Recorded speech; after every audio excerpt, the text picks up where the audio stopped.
Time now on Morning Focus for our latest Clare History In Focus chat, and as always I am joined by the local historian and author Colm Liddy. Colm, good morning to you. Good morning, Alan. Thanks very much for being with us. We're in Shannon today, so you've picked a very apt piece.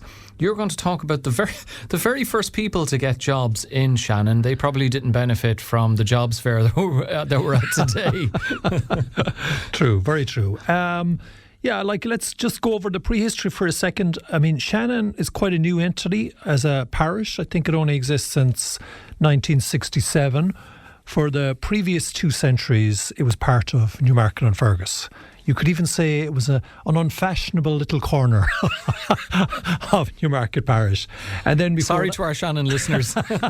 Before that, for about 700 years, it was a little parish of its own, a small one called Kilconry.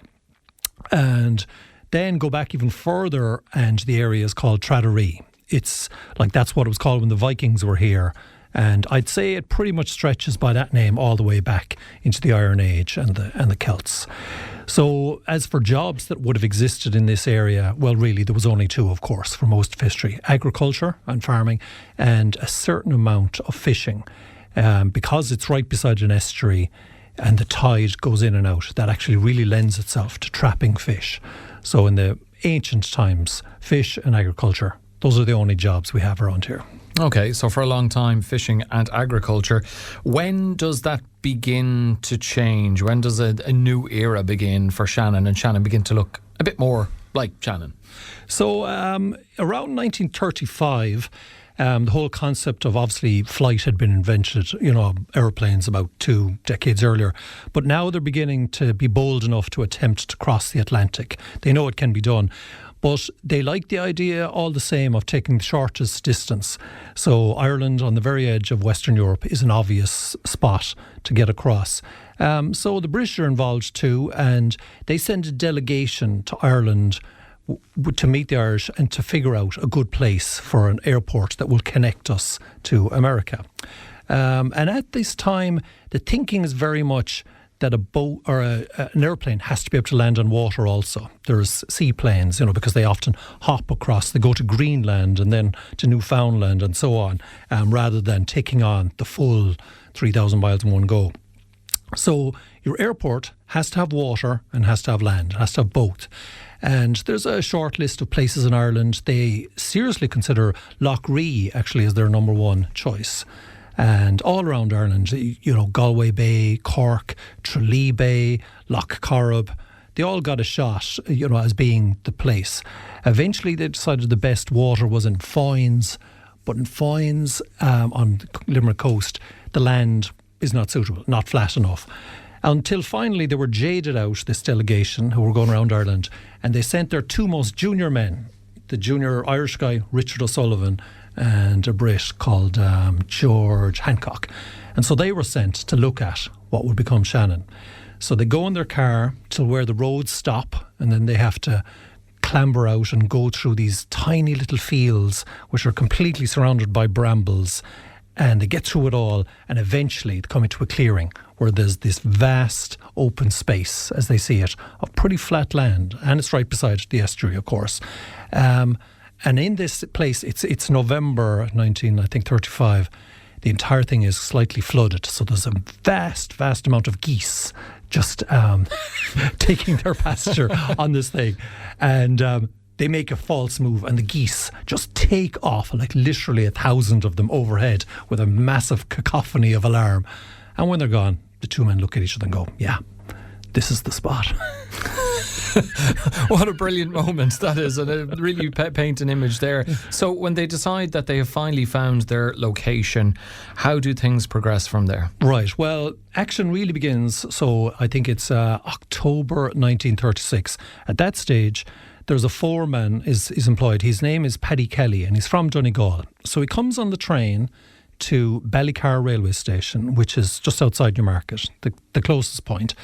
And he brings his bicycle with him, gets off the train, and then cycles the 8 miles from there down into the corner of the parish to what will be Shannon. And the only business of any description for miles around is a pub called Quinlevin's.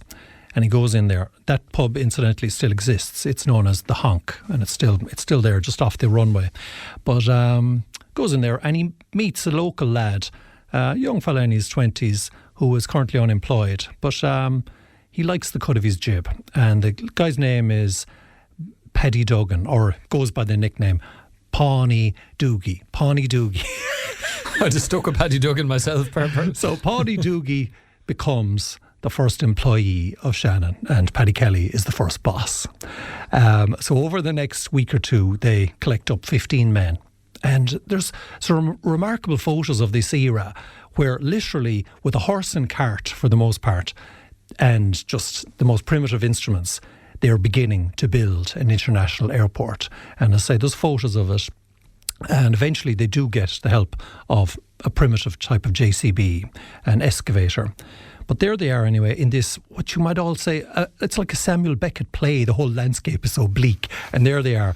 And they start building what will become the first building of Shannon Airport. And you may be asking, what would that be? Something presumably like an air traffic control tower? No. The first building, and it still exists, is a pump house. That's it. Because quite frankly, the whole thing wouldn't exist without draining the water. I mean, Shannon's natural state would be to have puddles of water all across it. But pumping it was the first issue. We've got a 600-acre site, which is quite boggy, needs a lot of drainage. So ultimately, hundreds of men are there over the next few years, and they're doing two things. They're all in little gangs of 20. They're right across this vast site. They're digging, often just with a shovel and pick, lines of drainage, because they put down no less than 200 miles of piping underground to drain this site. And they also are building runways, because the early Shannon has 4 runways. The longest one is a mile long, and it runs north-east to southwest, like a diagonal slash across the whole thing. And then there's 3 more smaller ones at 45-degree angles round the compass, because aeroplanes in those days can't just land any which way they like. Depending on the wind, they need to have an angle that will kind of not topple them, So they've got all these runways. And incidentally, the early runways were all grass. There's no tarmac in the earliest version of it. No, it's been tamped down and it's pretty flat. But it is still grass. It's grass. So they're doing that at these huge gangs. They work a 48-hour week. It's the standard week in those days is the 5 days and half-day Saturday. They're paid, I think it's 27 shillings a week, which is a bit less than 150 per week. And each gang, I read in the notes, they would have like 15 or 20 men in each gang, but they always had a young fellow with them known as the Nipper. And the Nipper's job was to run back to the store and get things for them when they needed it, and to keep them fully supplied at all times with tea. Tea was constantly available on site. It's the least they deserve, doing the amount of work that they were doing. 200 miles of piping underwater. Yeah. Wow. And as for facilities, the only facilities were, a lot of the labourers were from the surrounding parish. But also, unemployment was massive across the county. So there was a lot of fellas coming distances from all over Clare. And for them, there was actually a camp set up, essentially timber huts. 20 men to a timber hut. I'm sure it was the lap of luxury. Was there a toilet? I wouldn't like to think. God, moving. I'm sure there was a place out the back. You know what I mean? Speaking of drainage, okay. So last date you mentioned was 1936. When does this work, if not completed, begin to near completion, and it begin to look a bit more like some sort of an airport? Well, the next, I suppose, the thing that really kind of tops it off is that. There's so much that when we drive in Shannon, you kind of don't really notice it's just there. But if you ever drive in, look to your left and you'll notice that the entire area is surrounded by a massive embankment, and it's there, of course, for 2 very good reasons. First of all, to keep the water out. The estuary is just over it, and there's a massive amount of water and mud out there. And as I say, all the ground is quite low-lying, so it's needed. But also, because again of this idea that planes were going to be landing on water, which was, how they thought of things, they needed to build kind of a perfect little basin for planes to land in. So again, as you drive into Shannon now, as you're going into that last bit, you will notice a circular kind of area of water just to your left coming in. That was man-made, of course. And I mean, you talk about these massive constructions, like obviously the pyramids and stuff. Well, the guys who built the pyramids did it, after all, in sunshine, Alan. In beautiful sunshine. They had it easy. They had it easy. These Irish lads were doing it in the depths of winter, raining, freezing, and with more water and muck to be, going around in. So, we need to remember that. But anyway, they decided to build this embankment, and it kind of became a bit epic, the last bit of it. So much so that the commander of Shannon at the time, he wrote a really, really long poem which describes what they did. An epic poem, if you will. And it describes how it was called Embankment E. It's like it stretches out into the water there to the left as you get up to the airport. And how they did it is fascinating. They would build, first of all, a little trestle, a scaffold out into the water a certain distance. Very rickety. You can see from the pictures, because there is quite a few photos of it, how, barely thrown together with sellotape the whole thing is. But they do that. Then they lay a railway track along that.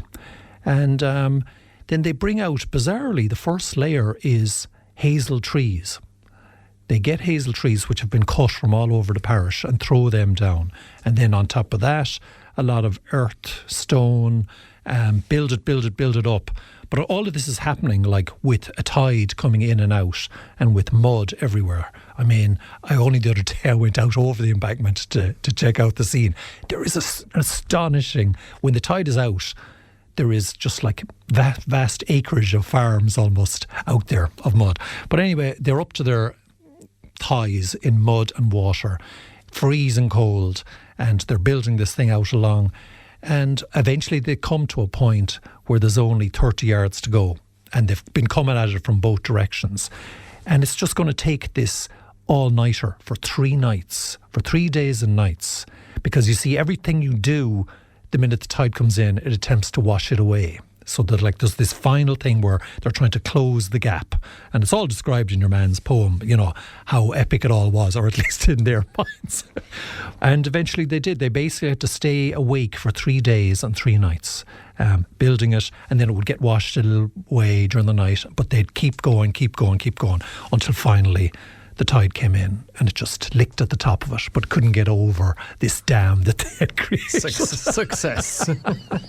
And then they all repaired to Quinlivan's pub, and I'd say there was a hell of a do there. Oh, and they thoroughly deserved however many pints they sank. So that's an epic piece of work is completed. Colm, what next? Well, I suppose what should be said is the tragic thing about their efforts was that because World War II was very much on at this time, as we know in wars, technology jumps forward very, very quickly. And lo and behold, no sooner had they it all done than everyone decided, you know what? We don't really need to land on water anymore. So if you look at that place I'm talking about now, it's actually just fallen into disuse and neglect. I mean, it was meant to be a basin of water, and it was, but over time it's just all filled with mud and vegetation. What took so much labour to build, because, there's no need to... No plane ever landed in it for a while. So I was about to ask you, was it hardly ever used or never used? It was never used. Never used. By the time they had it done, it was already obsolete. Oh my God. So I mean, and we'll cover another day, but I mean, from that point, the history of Shannon is very much about being a military airport for the next few years. I mean, it's not until after World War II that you truly get into the era of any kind of commercial aviation for regular people. But it's their works of these early labourers are still there to be seen. I say it's quite remarkable that the pump house they built in 1936, you can see it. It's just there. There's no plaque on it. Nobody really cares, but it's a building that is the foundation of the entire thing, because there's still a canal running to it, and it still pumps out water to keep the entire area dry. The people of Shannon would be going around in puddles without it. Well, it seems only fitting that given all that other monumental work was all for naught, that this little pump house 90 years later is not just still intact, but is still in use and It is. performing a critical function. It really is, yeah. Well, as I say, we should have something on it to say. Here's where it all started. Brilliant stuff. Okay, the very first people to get jobs in Shannon, even if ultimately the work was not for much. Hilly beans. Colm Liddy, thank you very much. I look forward to hearing more on the history of Shannon at some point further down the road. For people who want to check out your online store, where can they find you? It's at shopinireland.ie. Brilliant stuff, and I'd encourage you to check it out. The local historian and author Colm Liddy.